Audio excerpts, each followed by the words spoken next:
Doncs vaig conèixer l'Anna Pointer en un viatge que vaig fer amb l'institut, que vam treballar tot el tema del nazisme i el camp de concentració de Mauthausen.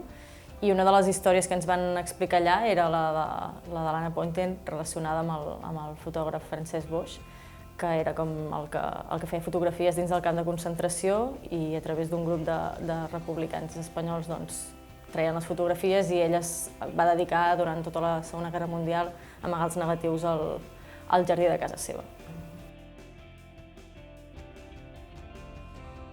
L'he escollit perquè m'ha semblat que és una figura que realment al començar a investigar he vist que no hi havia pràcticament informació sobre ella.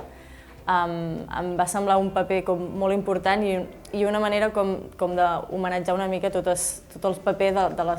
les dones que quan hi ha conflictes bèl·lics o guerres civils o qualsevol conflicte d'aquest tipus passen més desapercebudes i elles viuen com la guerra d'una altra manera i lluitant més des del carrer amb coses com més del dia a dia que al final acaben sense ser elogiades i passen molt desapercebudes.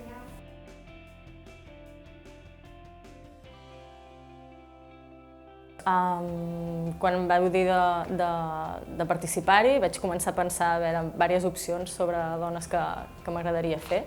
Ella va ser una de les que em va venir primer al cap i vaig començar a buscar informació i una de les coses que més em va sorprendre va ser el no trobar gens d'informació d'ella.